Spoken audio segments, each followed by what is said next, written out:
안녕하십니까. 출발 센정시의 임동석입니다. 어제 출발부터 심상치 않던 우리의 증시가 올 들어 첫 하락장에서의 사이드카가 발동되면서 또 한 번 크게 유동치는 그런 모습을 보였습니다. 그동안 미국 증시의 그 급락세가 고스란히 우리 시장에도 여파가 미치는 모습이었는데요. 사실 그동안 어떤 위기감 때문에 상당 부분 조정을 받았던 우리 증시가 그동안 쏟아지는 정부 정책에 대한 기대감, 그리고 여러 가지 어떤 그 시장에 돈을 풀고자 하는 중앙은행의 노력 등등 이런 호재에 대한 기대감으로 잠시 좀 안심을 하던 사이 우리가 좀 실질적인 그런 위기감을 잠시 잊고 산 게 아닌가 그런 생각을 들게끔 하루였습니다. 아직까지 여러 그 실적들이 발표되면서 여러 악재가 상존해 있다는 것을 다시 한번 일깨워준 그런 하루가 아니었나 싶습니다.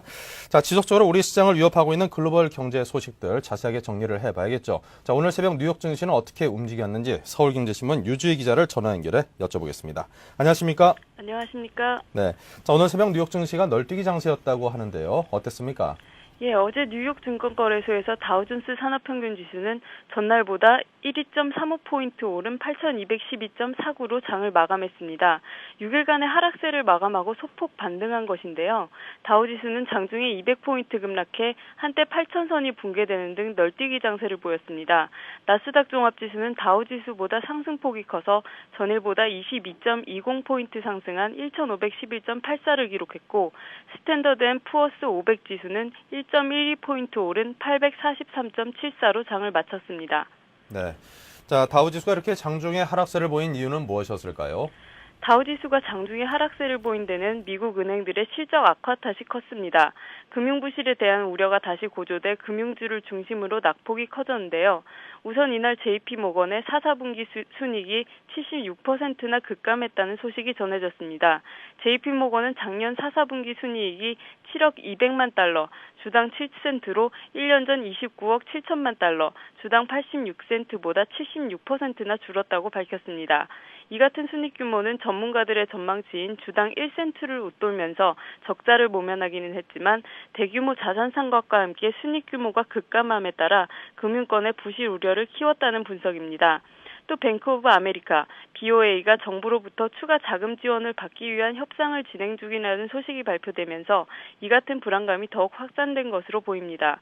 이 밖에 미국 노동부가 1월 5일에서 10일 사이 신규 실업자 수가 52만 4천 명으로 전주보다 5만 4천 명이 급증했다고 발표한 것도 장중에 증시 하락을 부추겼습니다.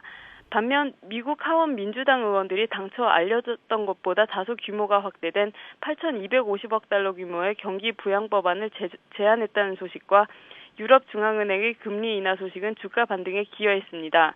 주택시장에서는 이번 주 30년 만기 고정금리 모기지 금리가 사상 처음으로 5% 밑으로 떨어졌다는 소식이 전해졌습니다.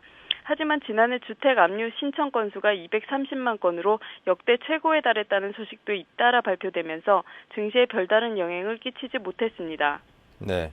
자, 유가의 하락세가 지속되고 있습니다. 경기가 워낙 좋지 않아서 그런지 이제 국제 유가가 한 20달러대 후반까지도 떨어질 수 있다. 그 정도가 이제 바닥이다라는 그런 인식도 있던데요. 예, 어제 뉴욕 상업거래소에서 2월 인도분 서부 텍사스산 중진류는 전날보다 1.88달러, 5%나 가격이 떨어진 배럴당 35.4달러에 거래를 마쳤습니다. 서부 텍사스산 중진류는 장중 한때 배럴당 33.2달러까지 떨어지면서 4주 만에 최저치를 보이기도 했습니다.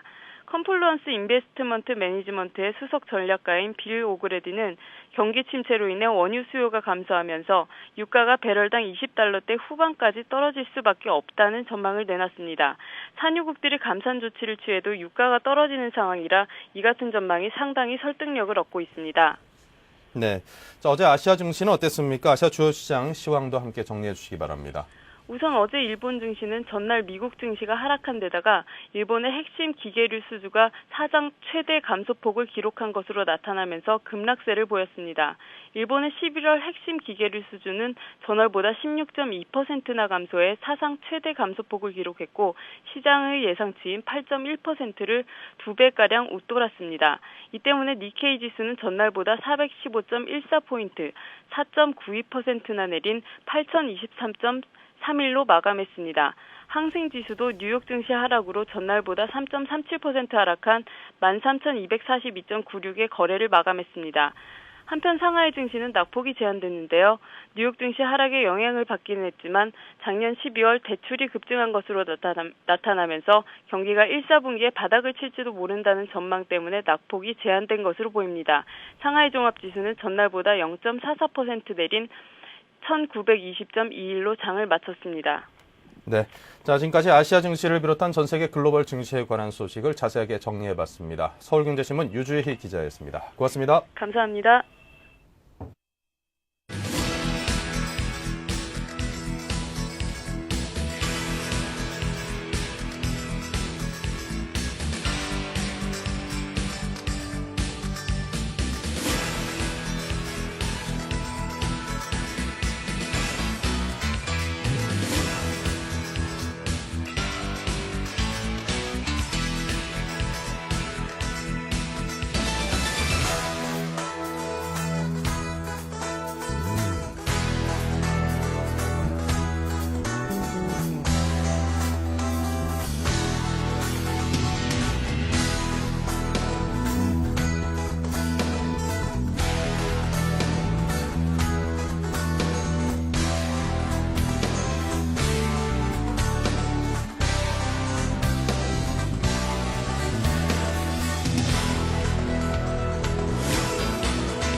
네, 오늘의 투자 전략 시간입니다. 동양중금증권 홍제 지점의 최일종 차장과 함께하겠습니다. 안녕하십니까? 네, 안녕하십니까? 네, 먼저 전일 우리장 주요 지표부터 정리를 해보죠. 네, 상당히 많이 빠졌죠. 코스피 지수는 71.34포인트가 하락한 1111.34포인트로 마감을 했고요. 네. 코스닥 지수는 21.28포인트 하락한 343.35포인트로 마감을 했습니다. 수급상으로는 이 외국인과 이제 기관이 동시에 매도를 했는데요. 외국인 같은 경우는 1,825억의 순매도를 기록을 했고요. 기관은 4,064억의 순매도, 개인은 5,635억의 순매수를 보여줬습니다. 네. 자, 그렇다면 전일 우리장 특징적인 모습들 상당히 많았을 것 같습니다. 네, 그렇습니다. 전 업종, 전 종목에 대해서 상당히 좀 많이 큰 폭으로 하락을 했습니다. 전체적으로 1%에서 8%까지의 그 하락률을 보였는데요. 전일 우리 증시가 그 하락한 이유로서는 이제 미국의 최악의 그 소매 실적 부진과 금융주들의 손실 확대 우려 속에서 다소 큰 폭의 하락세를 보였는데, 유럽 증시도 이제 그러한 부분 때문에 이제 하락폭을 상당히 좀 키웠던 부분이 아닌가 이렇게 보고 있습니다. 이러한 것들이 이제 우리나라의 이제 그 투자자들의 심리를 상당히 좀 위축을 시키는 부분이 있었는데요. 또다시 이제 그 금융위기가 이제 다시 불거지는 거 아니냐, 이러한 부분 때문에 이제 다시 전제점을 논하는 그런 이제 상황까지 왔었습니다. 이 수급으로 봤을 때는 이제 프로그램 매도가 상당히 좀 많이 나왔습니다. 프로그램 매도 물량이 무려 약 5,600억 정도의 이제 보였는데, 대체적으로 이제 이 외국인들의 선물 방향성에 따라서 프로그램이 좀 출회되는 그런 이제 양상이었습니다. 외국인 같은 경우는 전일에 이제 선물에 6,800계약의 선물 매도로서 이제 접근을 했는데요. 장 마지막에 갈수록 이제 그 낙폭을 또 더 키우는 이제 그런 이제 모습을 보여줬습니다. 이 개인들하고 이제 기관들의 선물 방향성에 대해서 이제 한번 본다 이러면은, 외국인들이 이제 6,800계약의 선물 매도를 할 때, 개인들 같은 경우는 거기에 따라서 이제 편승하는 단기 매매의 모습을 보여줬고요. 기관 같은 경우는 이제 그 매수호가에다가 선물 매수 물량을 받쳐놓는 그런 이제 소극적인 플레이를 하면서 6,500계약의 이제 순매수 전략을 보여줬던 게 좀 특징적이었거든요. 그리고 이제 이 프로그램 쪽에서 본다 이러면은 총 5,680억 정도의 그 프로그램 매도가 나왔는데, 차익 쪽에서 4,290억 매도, 그리고 이제 그 비차익 쪽에서 1,380억의 순매도를 보였습니다. 이 중에서 수급상의 이제 투신의 매매가 좀 눈에 띄었다라고 볼 수 있는데, 투신이 4,395억의 이 순매도를 보였고요. 기관의 이제 매도 물량의 전체가 거의 투신에서 나왔다라고 이제 볼 수 있습니다. 그리고 연기금과 이제 기금 쪽에서는 이제 다소 순매수를 확대하는 그런 전략을 보였었는데 860억의 순매수 기조를 보였었고요. 그리고 이제 업종별로 본다 이러면은 전체적으로 아까 말씀드렸다시피 1%에서 8%대 하락을 보였었는데 큰 폭의 하락한 업종으로 본다 이러면은 운수 장비와 기계 그리고 증권업종이 상당히 좀 많이 떨어졌습니다. 8%대의 하락을 보였고요. 건설업종이 7%대, 그리고 의료종밀이라든가 이제 보험, 전기전자, 비금속 광물, 그리고 운수창고 업종이 6%대의 하락을 보였습니다. 반면에 통신과 의학 쪽 이런 업종은 1%에서 2%대의 하락을 보였는데 상대적으로 강세였다라고 볼 수 있습니다. 이러한 것들이 전일의 하나의 특징적인 모습이었다고 말씀드릴 수 있습니다. 네. 전일 우리 주시장이 거의 6% 넘는 그런 사이드카가 발동될 정도의 하락세를 보였습니다. 일시적으로 충격이 워낙 우리 시장에 크게 다가왔고요. 자, 그렇다면 오늘 충격이 워낙 컸던 데 따른 일시 반등을 기대해 볼 수도 있는 하루가 아닐까 싶은데 오늘 장에 대한 예상이 어떻습니까? 예, 그렇습니다. 전일의 그 금융위기에 대한 우려감이 이제 투자 심리를 굉장히 좀 악화시키는 그런 이제 모습을 보여줬었는데, 실질적인 것은 이러한 모든 것들이 그 작년 9월 이후로 해가지고 11월 달 까지 계속해서 이슈화가 됐던 부분이고, 미국 또한 구제금융이 7천억 달러의 그 금융위기, 그 구제금융 그런 것을 이제 통과시키면서 실질적으로 이제 집행된 부분은 3,500억 달러, 그리고 이제 부시 쪽에서 이제 그 대통령이 승인한 600억에서 700억 달러의 구제금융이 이제 나온 것으로 이렇게 보고 있는데, 실질적으로 다 나온 게 아니죠. 이제 3,500억 달러가 또 이제 통과가 됐고, 이러한 부분이 실제로 집행이 돼야 되는 부분인데, 이러한 와중에서 이제 미국의 금융 이 주들 이러한 것들이 이제 실적 발표하면서 이제 추가 부실 우려라든가 그리고 이제 상당 부분 이제 구제금융을 또 지원해야 된다라는 입장은 이미 과거에 이제 나왔던 악재다라는 측면에서 봤을 때는 전일의 하락세는 상당히 조금 과도한 측면이 있지 않나 이렇게 보고 있습니다. 미국과 마찬가지로 우리나라도 이제 본격적으로 전일 이제 그 포스코를 시작으로 본격적으로 이제 그 실적 시즌 이제 발표가 나오는데요. 오늘 같은 날은 이제 LG 디스플레이와 제일기획 등이 이제 발표를 합니다. LG 디스플레이는 실적이 좀 적자로 전환이 될 것으로 이렇게 이제 예측이 되고 있는데, 지금 현재 이제 그 국내의 기업 그 실적 리스크보다는 글로벌의 이제 실적, 그러니까 은행주들, 글로벌 은행주의 그 실적이 이제 우려가 되는 그러한 부분이기 때문에, 그러한 부분, 그 글로벌 증시가 이제 상승, 반전하는 측면에서는 우리 증시도 적극적으로 이제 상승 반전이 되지 않을까 이렇게 보고 있습니다. 지수의 하단부를 한번 예상을 해본다 이러면은 일단은 1,050선까지의 이 배수진을 좀 쳐야 되지 않을까 이렇게 보고 있고요.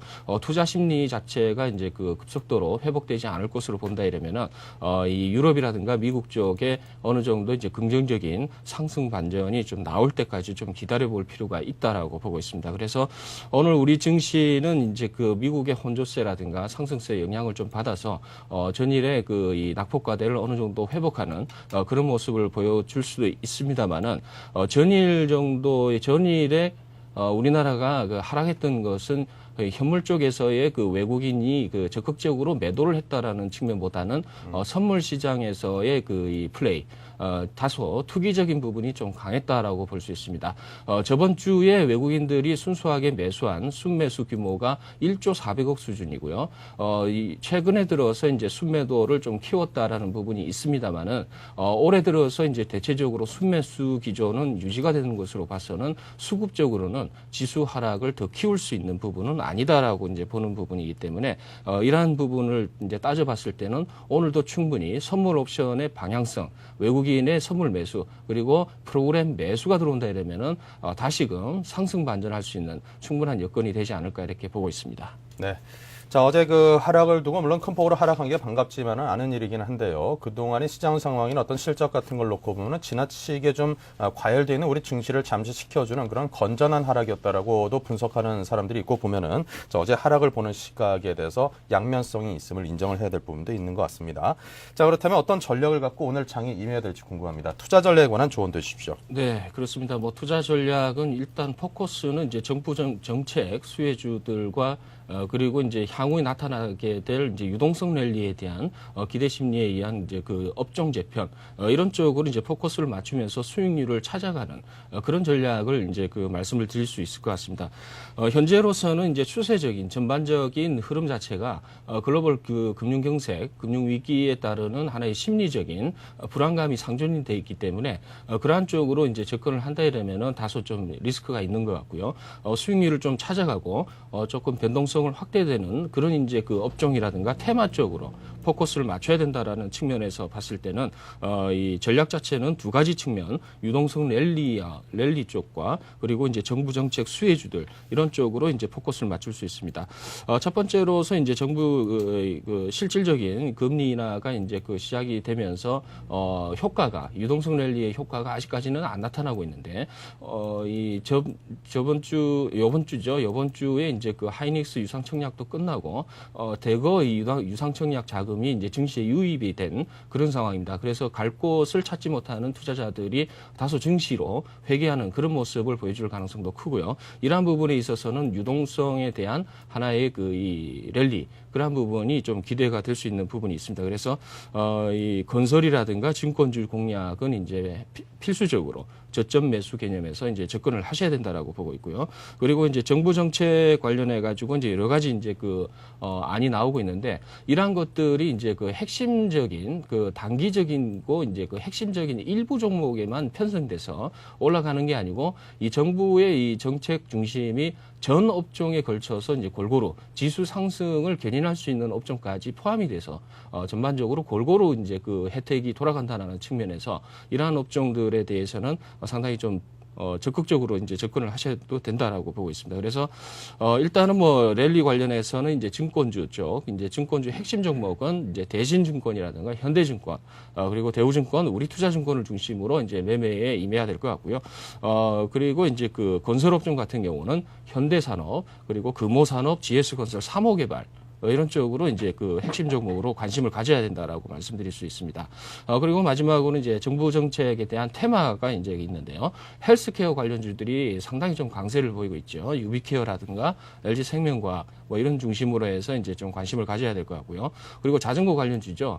자전거 삼천리 자전거와 참 좋은 레저도 이제 어느 정도 추세선을 이용한 저점 매수 개념으로 이제 추세를 따라가는 그런 매매의 패턴을 좀 구사를 좀 하셔야 될 것 같고 그리고 4대강 관련주들은 이제 계속해서 관심을 가지셔야 됩니다. 많이 올랐다고 그래가지고 거기서 매매를 갖다가 이제 끊어버리면은 상당히 조금 안 될 것 같고 어느 정도 이제 하락을 하게 되면은 저점 지지선 라인에서는 다시 매수하는 그런 이제 전략을 좀 가져가셔야 될 것 같고 그리고 LED 관련주죠. 이 서울반도체라든가 루멘스, 대진 DMP가 핵심 종목인데 이러한 종목들도 추세를 이용한 매매를 꼭 하셔야 된다라고 말씀드릴 수 있습니다. 네, 자 상당히 많은 수였던 테마와 또 이슈에 관해서 정리를 잘 해주셨습니다. 그렇다면 이 가운데 좀 더 압축해서 네. 이제 관심 가질 만한 그런 종목군을 꼽아주셔야죠. 예, 뭐 일단은 뭐 이 저점 매수는 기본이고요. 오늘 뭐 LG화학, 뭐 에버다임, 삼성엔지니어링, 대진DMP, 태형건설 쪽으로 이제 관심을 보고 있는데 대진DMP를 한번 말씀을 드리게 되면은요,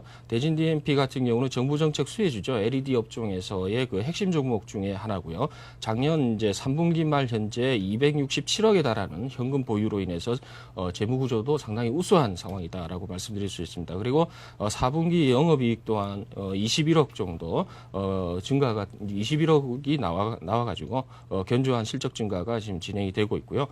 현재 밸류에이션상으로는 이제 PER이 한 5배 정도로서 업종 평균의 30배 대비 상당히 저평가돼 있다라고 말씀드릴 수 있습니다. 그래서 매수 가격은 이제 전일 6,040원으로 종가가 끝났습니다만 차트를 보시면 될 것 같은데요. 일단은 장대 음봉이 나온 상태에서 어느 정도 이 저점 매수가 가능할 것으로 이렇게 판단을 하고 있습니다. 그래서 5,800원 수준 부분부터는 이제 저점 매수를 이제 하실 것을 권해드리고요. 목표가는 8,000원 정도 수준까지 일단 중장기 보유하는 쪽으로 이제 말씀을 드리겠습니다. 그리고 손절가는 5,500원 수준, 5,500원 수준이 하회하면은 일단은 현금으로 보유하실 것을 권해드리겠습니다. 네.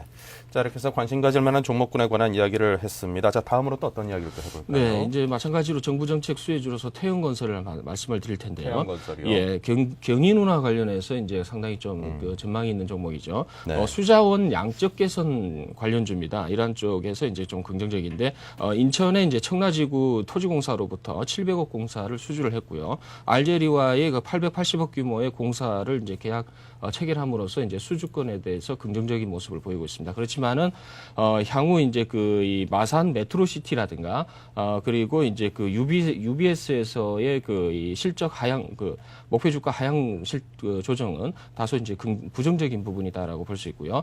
차트를 보시면은 이제 그 매수 가격은 일단은 4,900원, 4,500원 수준에 떨어져 있는데 일단은 뭐 전반적으로 4,500원대에서 4,900원 수준까지는 매수 전략을 권해드리겠고 일단은 7,000원 수준까지는 이제 목표 주가를 한번 말씀을 드리겠습니다. 그리고 손절가는 이제 4,500원 수준, 4,500원 이하, 그러니까 4,400원에서 4,300원 짧게 한번 말씀을 드리겠습니다. 일단은 타이밍상으로는 이제 변동성 매매를 좀 가져가야 될 필요가 있기 때문에 사신 가격에서 100원에서 200원 정도 하락하면은 일단 빼주시는 게 좋을 것 같다라는 생각을 드립니다. 네, 자 이렇게 해서 태형건설과 대진 PMP 두 기업에 관한 추천 말씀까지 들어봤습니다. 자, 지금까지 동양종금증권 홍제점의 최일종 차장과 이야기 나눴습니다. 앞으로도 많은 조언을 해주시기 부탁드리겠습니다. 고맙습니다. 감사합니다.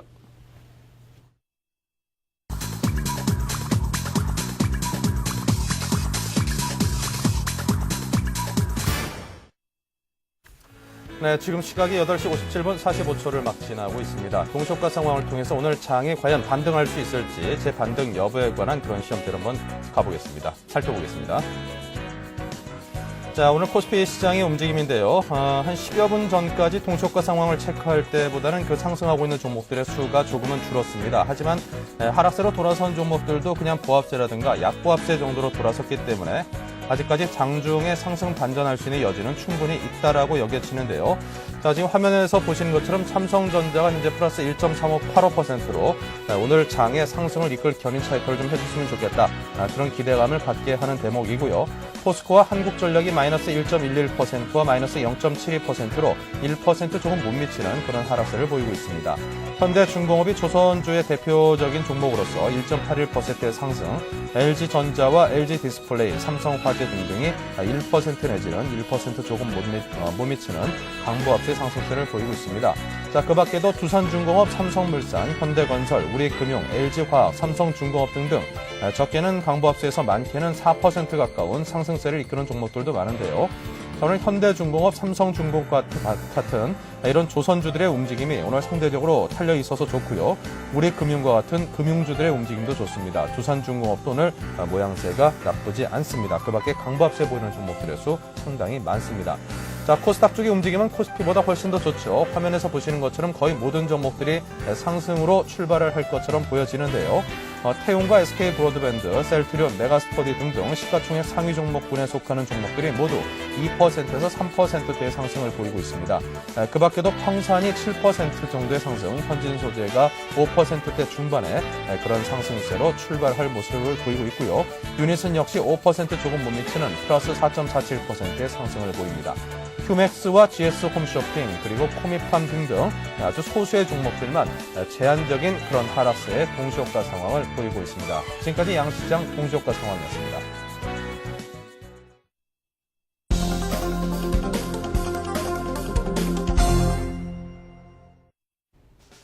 네, 오늘 동시효과 상황에서 짚어본 것처럼 많은 종목들이 오늘 상승세로 돌아설 움직임을 보이고 있는데요. 개장 시초가의 우리 장의 움직임, 에너지는 과연 어느 정도 축적되어 있는지 한번 살펴보죠. 네, 먼저 코스피 쪽입니다. 코스피, 코스닥 양시장의 동시효과를 살펴보셔서 아시겠지만 코스닥보다는 코스피의 오늘 움직임이 조금은 약할 것 같습니다. 하지만 우측에 있는 종목들의 움직임을 보면 굉장히 그 상승폭이 크진 않습니다만 그 상승할 수 있는 에너지가 탄탄하다라고 느낌을 주는 것들이 LG상사, LG생명과학, 현대오토넷, SK케미칼, 세아베스틸, 현대하이스코 등등 각 업계를 대표하는 대표적인 종목들이 모두 1%에서 3%대까지 아주 탄탄한 견조한 그런 상승세의 개장 시초가의 움직임을 보여주고 있습니다. 시가총액 상위 종목군들의 움직임도 탄탄한데요. 모두 강보합세의 움직임 내지는 보합세로 출발을 하고 있습니다. 포스코와 SK텔레콤만이 보합세의 움직이고 삼성전자, 한국전력, 현대중공 모두 1% 내외 그런 상승을 보이고 있습니다. 하락하고 있는 종목들도 물론 꽤나 눈에 띄긴 합니다만 그 하락폭은 1%를 넘는 종목들이 별로 눈에 띄지 않고요. 대우 인터내셔널만이 3% 넘는 그런 하락세를 보이고 있습니다. 코스닥의 움직임은 거의 모든 종목들이 상승세를 보이고 있다고 정리를 해드릴 수 있고요. 청담러닝이라든가 무학, 경동제약 등등 1%대 중반에서 또는 약보합세 움직임을 보이고 있습니다. 네, 교보증권 투자전략부의 황비나 연구원과 좀 더 자세한 이야기를 나눠보겠습니다. 안녕하십니까? 네, 안녕하세요. 네, 이 시각 출발 상황부터 정리를 해볼까요? 예, 전일 미증시는 실물 경기 악화와 금융 불안 우려에도 불구하고 유럽 중앙은행의 50bp 금리 인하 및 미국의 경기 부양 규모의 확대에 대한 기대감으로 소폭 상승 마감했습니다. 전일 한국을 비롯한 아시아 증시가 소매 판매와 금융 불안 재부각 등의 미국발 악재로 인해 폭락한 바 있는데요. 이를 일부 만회하면서 다소 양호한 흐름이 전개되고 있습니다. 현재는 경기의 매물보다는 전일 급락에 따른 반발 매수세가 우세한 상황이고요. 낙폭 과대주를 비롯해 기관 외국인 선호주, 그리고 철강 금속, 의류 정밀, 운수 장비, 기계, 증권 등 업종 전반에 걸쳐 매수세가 유입되고 있습니다. 네. 자, 그렇다면 오늘 이제 반등을 일단은 시작 상황에서는 하고 있는데요. 어떻게 대응하는 게 좋겠습니까? 예, 전일 지수 급락에 대해 재차 제2의 금융위기가 아닌가에 대한 우려가 불거지고 있는데요. 전일 하락 요인으로 미루어 볼 때 재차 급락할 가능성은 낮다고 판단이 됩니다. 전일 악재가 됐던 미국 소매 판매는 과거에도 예상치보다 실제치가 큰 폭으로 하향하며 악화된 모습을 보인 바 있는데요. 이후 소매 판매 대금 추이를 볼 때 오히려 양호한 흐름이 전개된 바 있습니다. 또한 이것이 기존의 문제였다는 점에서 전일 지수 급락은 과도했던 것으로 보여지고요. 또한 전일 유럽 은행들의 실적 충격이 가시화되면서 재차 금융 불안이 제기되면서 투자 심리를 위축시켰습니다만 최근 글로벌 기준금리의 파격적인 인하 공조, 그리고 실질금리의 하향 기조 형성, 그리고 이어지는 대규모 글로벌 경기 부양책으로 실무 부분으로부터의 충격이 다소 완화되고 있다고 판단이 됩니다. 또한 전 세계 지금 총 자산 상각 규모의 94% 정도에 대해 자금 조달이 이루어지고 있는 상태고요. 또한 유럽의 경우 주택 관련 유동화 채권 규모가 미국보다 현저히 낮아서 모기지 부실에 대해 미국과 동일한 눈높이에서 해석하는 것은 과도하다는 판단입니다. 또한 테드 스프레드를 비롯한 실질금리 하향 기조도 지속되고 있어서 과도한 우려보다는 부진한 실적 시즌기를 거치는 과정에서 생기는 충격으로 해석하시는 게 바람직해 보입니다. 부전 실적 시즌기로 단기적인 하락 압력은 불가피하지만 장기적으로는 여전히 기회를 엿볼 수 있는 시점으로 판단되고요. 현재 60일 이동평균선 부근인 1100선에서 지지하는 박스권 흐름을 유지할 것으로 예상되므로 1100선 내외에서 분할 매수 관점으로 접근하시는 게 좋을 것 같습니다. 네. 자, 그렇다면 눈여겨볼 만한 종목과 업종에 관해서도 압축을 부탁드립니다. 예, 실적 시즌이기 때문에 1분기 실적 호전주인 통신이나 비경제 소비주, 그리고 산업재 관련주에 관심을 가지시는 게 좋을 것 같고요. 또한 재차 부각되고 있는 경기 부양책으로 정책 수혜주에 차별적으로 접근하시는 게 좋을 것 같습니다. 또한 아직 펀더멘털이 좋지 않은 상황이므로 제약이나 통신 쪽 경기 방어주에도 지속적으로 관심을 가지시는 게 좋을 것 같습니다. 네. 자, 지금까지 이 시각 출발 상황을 정리해봤습니다. 교보증권의 황비나 연구원이었습니다. 고맙습니다. 예, 감사합니다.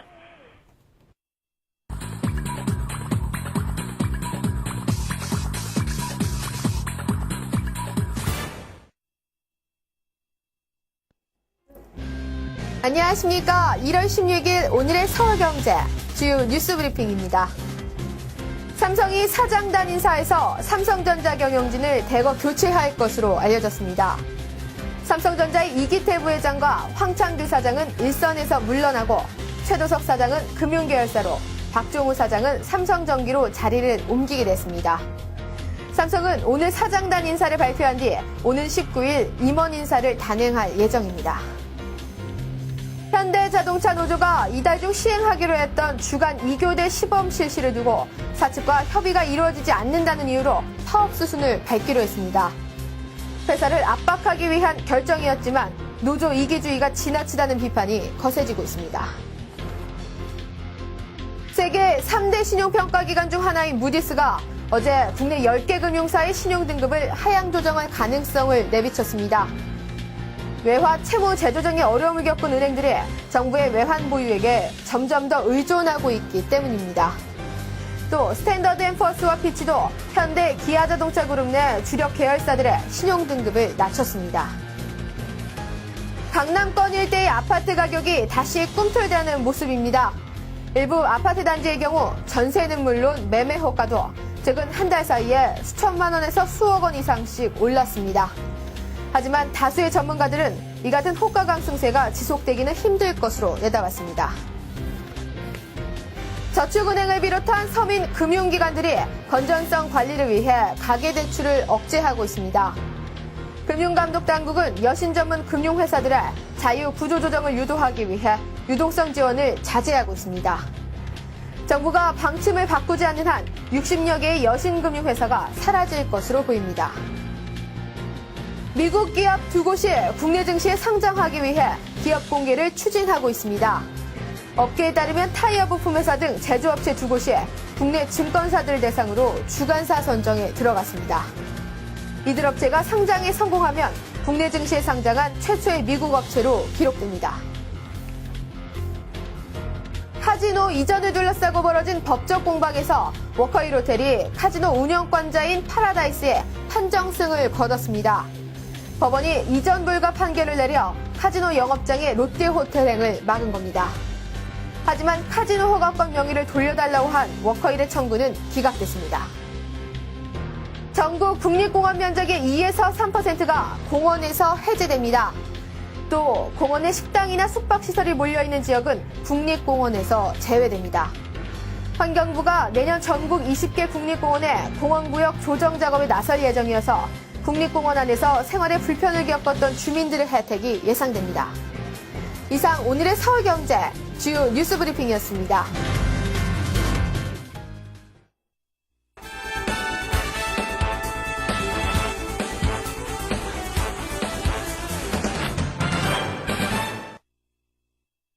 네, 뉴스 따라잡기 시간입니다. 서울경제신문 이종배 기자와 함께하겠습니다. 안녕하십니까? 예, 안녕하십니까? 네. 한동안 좀 잠잠한가 했더니 또 금융계의 실체가 또다시 수면 위로 떠오르는 그런 모습을 보이고 있습니다. 어제 하루 이 글로벌 금융 위기의 어떤 그 여파에 따라서 이게 잦아들기는커녕 그렇죠. 앞으로 예. 점점 더 커질 수도 있다. 아니 커지고 있는 거 아니야라고 이게 시장에서 나름 확신을 그렇죠. 갖는 예. 그런 모습을 보여줬다라고 보여지는데요. 예, 그렇습니다. 현재 금융위기에 대해서요. 네. 가장 확실한 것은 불확실하다는 게 가장 확실하다는 말을 새삼 일깨워줬는데요. 네. 미국뿐 아니라 유럽의 글로벌 은행들도 부실이 확대 재생산되면서 제2의 글로벌 금융위기가 시작되는 것 아니냐는 우려감이 증폭되지 않았습니까? 또 여기에다 미국의 글로벌 은행을 비롯해서 전 세계 은행들의 4분기 실적이 예정돼 있고요. 또 우리 국내 주요 기업들도 이제 잇따라 4분기 실적을 발표하지 않습니까? 이렇다 보니까 시장에서 느끼는 불안감은 좀 더 커지고 있는 것 같습니다. 네. 자, 이 제2의 글로벌 금융 위기가 시작되는 거 아니냐, 이런 지적도 해주셨는데요. 근데 이제 그 양상이 과거와는 좀 더 다른 양상으로 흘러가고 있다라는 그런 분석도 또 지적도 있습니다. 예, 구체적으로 그렇습니다. 어떤 것들이 있을까요? 좀 비슷하지만요. 네. 1차하고 2차하고는 좀 다른 양상인데요. 좀 간략하게 나눠보면은 1차 글로벌 금융 위기는요. 서브프라임에서 시작이 됐거든요. 서브프라임 파생 상품 손실 급증에 따라서 은행의 수익성이 악화된 게 1차였다면요. 현재 나타나는 위기, 즉 2차 위기는 실물 경기 악화가 금융권의 추가 부실 확대로 이어진다는 겁니다. 네. 그러니까 과거에는 이제 금융 위기가 심화되고 금융 위기 심화가 실물 경기 침체를 불러왔다 그러면요. 앞으로의 2차 위기는 실물 경기 침체가 금융권의 부실을 더 확대시키는 그런 게 좀 다른 점이거든요. 주객이 좀 전도가 된 상황이죠. 이렇다 보니까 그간 안전 기간으로 평가받았던 글로벌 은행들도 좀 위태로운 상황에 빠져 있는데요. 현재 전 세계 글로벌 은행 중에서 정부로부터 공적 자금을 지원받지 않는 기관이 4곳 정도가 됩니다. 네. 대표적인 게 이제 도이체뱅크하고 HSBC 등 이런 은행들인데요. 현재 이렇다 보니까 이 도이체뱅크도 경기 침체에 따른 부실이 늘면서요. 4분기에 63억 달러의 적자가 발생해서 연간 순손실로 돌아섰고요. HSBC도 이익이 줄면서 유상증자가 필요하다는 의견이 나오고 있거든요. 사실 이 강도 측면에서 본다면요. 그 1차 때보다는 2차가 더 큽니다. 그 1차 때는 단순히 이제 그 금융기관의 부실이 실물경기 침체로 이어졌지만 2차 때는 이제 그 실물경기 침체가 금융기관 부실에 추가로 반영되면서 부실이 더 커지거든요. 이렇다 보니까 그 현재 그 전 세계 정부가 은행에 쏟아붓고 있는 공적자금 규모도 앞으로 더욱 커질 것으로 보고 있고요. 결국 이제 그 전 세계 정부가 그 제2차 글로벌 금융위기에 어떻게 효율적으로 대응해 나가는지가 관건이 될 것 같습니다. 네. 자, 그렇다면 이제 중요한 것은 또 우리 국내 은행들은 어떤 상태인가가 굉장히 중요할 텐데 은행 그렇죠. 자본 확충을 도와줄 펀드도 곧 출범한다고요. 예, 그렇습니다. 일단 우리 국내 은행들의 그 지난해 4분기 실적은 그리 나쁘지는 않을 것 같습니다. 지난해 그 11월, 12월에 이제 금리가 많이 오르지 않았습니까? 그렇다 보니까 그 예금 금리하고 대출 금리 차이인 그 예대 마진이 크게 상승한 상태고요. 또 그 실물 경기 침체에 따른 실물기 침체에 따른 그 실물 불안이요. 아직 금융기관 부실로 그 본격적으로 연결이 되지 않고 있습니다. 그 문제는 올 1분기일 것 같은데요. 그 당장 그 은행의 그 순이자 마진이 크게 줄어들 것 같습니다. 네. 순이자 마진이 줄어든다는 것은 그만큼 은행의 그 건전성이 악화된다는 건데요. 그 순이자 마진율 추이를 보면요. 그 2005년에는 2.81%에서 2006년에는 2.64, 그다음에 2007년에는 2.44, 그리고 그 지난해 1, 9월에는 2.26으로 그 단계적으로 계속 하락을 하고 있는 거거든요. 네. 근데 문제는 앞으로 이게 순이자 마진이 더 떨어질 수밖에 없을 것 같습니다. 그 최근 금리가 크게 하락하면서 그 예대 마진 축소가 계속 줄고 있고요. 네. 또 어제는 그 양도성 예금 증서 그 CD 금리가 그 연 2.98%로 2%대까지 떨어지지 않았습니까? 네. 또 그런 상황에서 은행들이 그 이제 자본 확충으로 해서요 후순위채 등을 많이 발행을 했는데요. 그에 따른 그 은행들이 부담할 이자 규모가 연간 1조 원 정도로 추정되고 있습니다. 또 여기에 이제 그 실물경기 침체가 본격적으로 심화되면서 올 1분기부터 이제 중소기업들이 많이 무너질 텐데요. 네. 또 그 부실이 이제 은행에 반영될 수밖에 없거든요. 사실 그 어제 무디스가 그 우리 국내 10개 은행에 대해서 그 신용등급 하향 조정 가능성을 밝히지 않았습니까? 이것도 이런 맥락에서 좀 이해하면 될 것 같고요. 그래서 이런 전반적인 추세를 감안해 본다 그러면은 결국 이제 그 거의 모든 은행들이 그 은행 자본 확충 펀드 지원을 받지 않을까 합니다. 네. 현재 그 대다수의 은행들이 그 은행 자본 확충 지원을 받는 걸 꺼리고 있는데요. 만약에 지원을 받게 되면은 뭐 정부로부터 경영권을 간섭받을지 않을까 우려하고 있는데요. 현실적으로 봤을 때 은행들의 그 자본 확충 노력이 한계가 있기 때문에 지원을 받을 가능성이 크고요. 사실 정부는 속으로 지금 은행 자본 확충 펀드 규모를 20조 원 정도로 추정하고 있지 않습니까? 네. 근데 이것이 조기에 소진되지 않을까 걱정하고 있습니다. 그럴 정도로 이제 그 은행들이 다 들어올 것으로 보고 있고요. 자본 확충 펀드는 올 1월 말에 이제 출범을 하는데요. 그 출범과 동시에 이제 1차로 접수를 받을 계획입니다. 그런 다음에 이제 4월이나 5월에 이제 2차로 접수를 받을 것으로 보이는데요. 그 1차에는 이제 우리은행 등 그 금융 공기업이 주로 신청할 것 같고요. 2차에는 이제 국민신한 등 그 민간은행들이 그 뒤따라 신청할 것 같습니다. 네. 자, 1차와 2차 금융위기가 또 다른 양상으로 전개가 되고 있다. 그리고 실물 경기에서 이제 금융권으로 그 위기가 다시 이게 역으로 전이되고 그렇죠. 있다라는 예. 이 상황 자체가 예. 오히려 1차 때보다는 좀 더 이게 수습에 좀 만만치 않겠다라는 생각도 듭니다. 그렇죠. 그러니까 1차 때 부실이 계속 이어지면서 2차 때 또 부실이 추가 확대 재생산되는 거니까요. 1차 때 뭐 100원으로 막았다 그러면은 2차 때는 그 금액이 더 커질 수밖에 없는 거죠. 네. 예. 참 이게 산 넘어 산이군요. 예. 부동산 소식으로 넘어가 보겠습니다. 강남 집값이 현재 잇따른 호재에 따라 특히 뭐 잠실 지역이 더더군다나 그렇다고 그렇죠. 하는데 예. 소폭 상승하고 있다고요. 예, 그렇습니다. 일단 그 부동산 시세조사 업체의 자료에 의하면요. 그 강남 상구의 집값은 이제 하향 추세로 보면 될 것 같거든요. 그 3.3 평방미터당 그 평당 매매가 추이를 보면요. 그 강남구는 그 지난해 1월 그 3,506만 원에서요. 그 7월에는 그 3,488만 원. 그다음에 올 1월에는 그 3,225만 원으로 이렇게 하락을 하고 있습니다.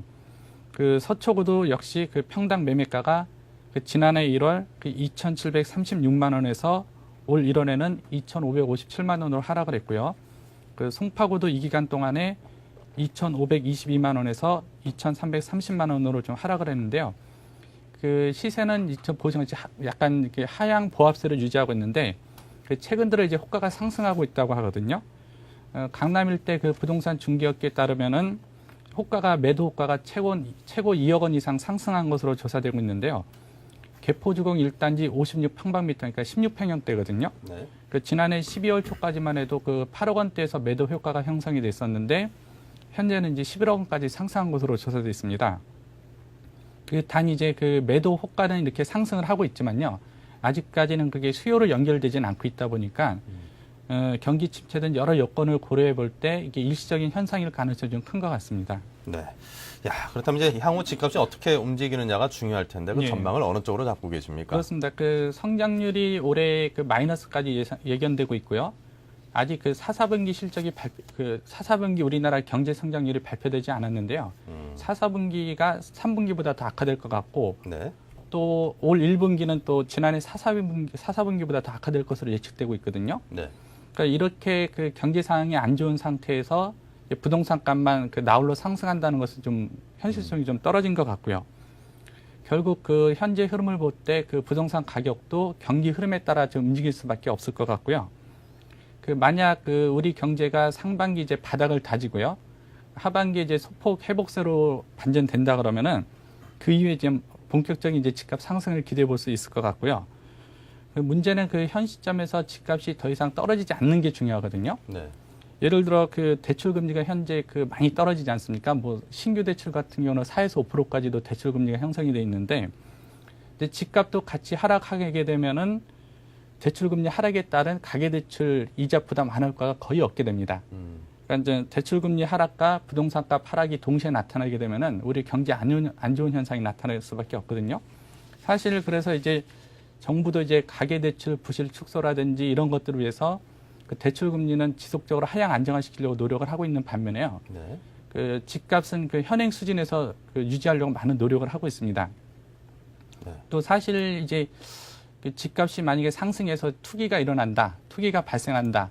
만약 이런 말이 시중에서 나오게 된다 그러면요. 그때가 아마 우리 경제가 본격적으로 회복하는 그런 국면일 것 같습니다. 예. 야, 이 앞으로 향후 집값이 또 어떻게 움직이냐는 굉장히 중요한 변수인데, 예. 그 가장 아마추어적인 시각에서 주변에 집 살 돈이 그래도 좀 그런 데로 여윳돈이 있는 분들이 꽤나 많다라면 앞으로 좀 더 올라갈 가능성이 있고, 그렇죠. 예. 별로 그런 사람들이 없다라 그러면 아직까지 집값을 상승을 논하기에는 좀 이르다. 그렇죠. 이렇게 좀 나름대로 내공 있는 분들은 조언을 예, 해주시기도 그렇습니다. 하더라고요. 지금 이제 그 시중에 여유 자금이 많기 때문에 이 시중 여유 자금이 부동산으로 언제든지 옮겨갈 수 있지 않습니까? 네. 그러니까 전 세계 어느 나라에서 부동산 시장이 제일 먼저 회복한 나라가 제일 이번에 글로벌 금융위기를 제일 먼저 빨리 극복한 나라가 될 것이다. 그런 이야기도 나오고 있습니다. 와, 우리나라가 1등 했으면 좋겠습니다. 예, 저 그 그러길 부분에서만큼은. 바랍니다. 예. 예. 자, 정부가 어제 공공기관 선진화 계획을 통해서 공공기관 출자 회사의 매각 계획을 내놨는데요. 실효성이 그다지 높지 않다는 그런 지적이 많이 있습니다. 예, 그렇습니다. 그 선진화 계획을 보면요. 그 공공기관이 출자한 그 273개사 중에서요. 그 GM대우, 뭐 대한생명, STS 페노션 등 그 111개 지분을 모두 매각하고요. 네. 그 19개 출자 회사는 청산 혹은 통폐합, 그 모기업에 흡수되는 것이 골자인데요. 그 나머지 그 143개 회사도 단계적으로 매각 정리하고 있습니다. 하지만 그 정부가 매각 시한을 못 받지는 않았지만요. 그 가뜩이나 경제가 어려운 상황에서 그 대규모 주식 및 자산 매각 계획을 발표한 것이 그 적절하지 않다는 논란이 일고 있거든요. 또 그 불황의 제값을 받기도 힘들기도 하고요.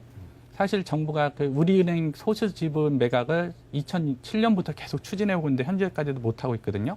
근데 이런 상황에 비춰볼 때 이번 이제 공공기관 출자한 그 지분 매각 역시 이제 상당 기간 표를 하면서 그냥 일종의 그 이제 전시성 행사로 끝날 가능성도 큽니다. 네. 예.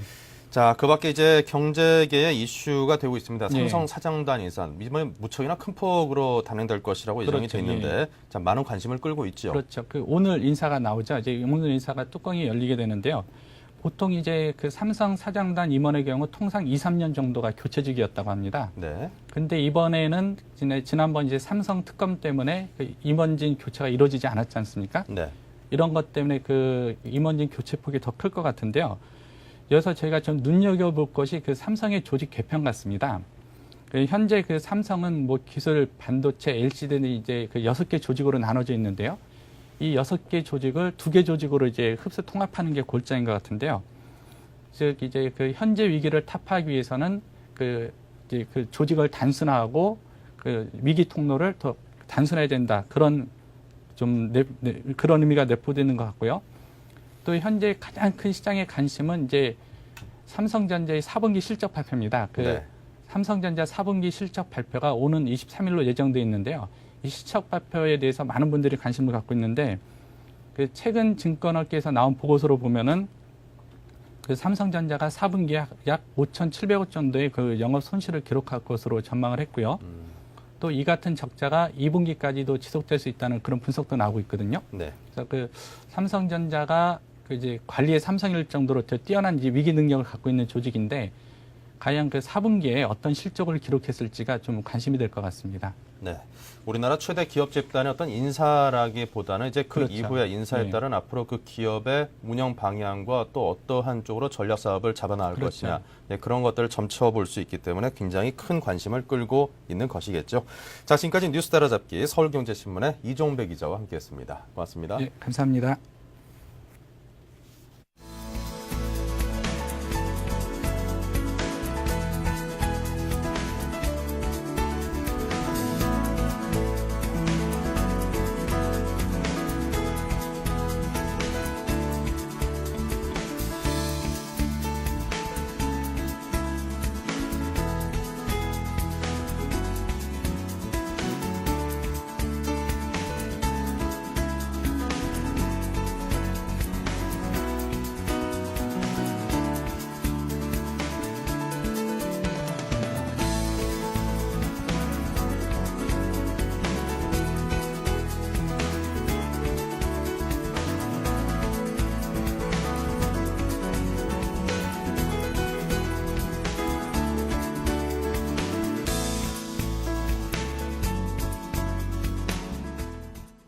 네, 먼저 양시장 지금 현재 상황을 정리를 해드리겠습니다. 코스피가 0.53% 반등을 한 1117포인트의 거래가 되고 있고요. 코스닥이 1.86% 상승한 349포인트입니다.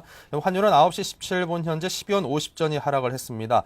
그나마 다행인데요. 1379원 50전으로 1380원 가까운 선까지는 그래도 떨어져 있는 그런 상황입니다. 자, 그동안 연말 연초에 새로운 정부 정책에 대한 기대감 등등으로 인해서 우리 증시가 무척이나 큰 폭으로 적지 않은 반등에 성공을 했었습니다. 하지만 어제 또 급락을 보이면서 우리가 지금 겪고 있는 위기 상태가 만만치 않구나라는 것을 깨닫게 해준 하루의 하락이었었는데요. 그 정부 정책의 기대감 등등은 아무래도 미래를 보는 눈일 것 같고요. 지금 현재 아직 우리가 겪고 있는 위기감이 만만치 않다라는 것을 인식하는 것은 우리가 현실을 딛고 있는 그 땅을 딛고 있는 발인 것 같습니다. 아무래도 그 발밑이 탄탄한지 아니면 무른지 그것을 먼저 점검하는 것이 더 중요한 시기가 아닌가 싶습니다. 자, 여기서 인사드리겠습니다. 고맙습니다.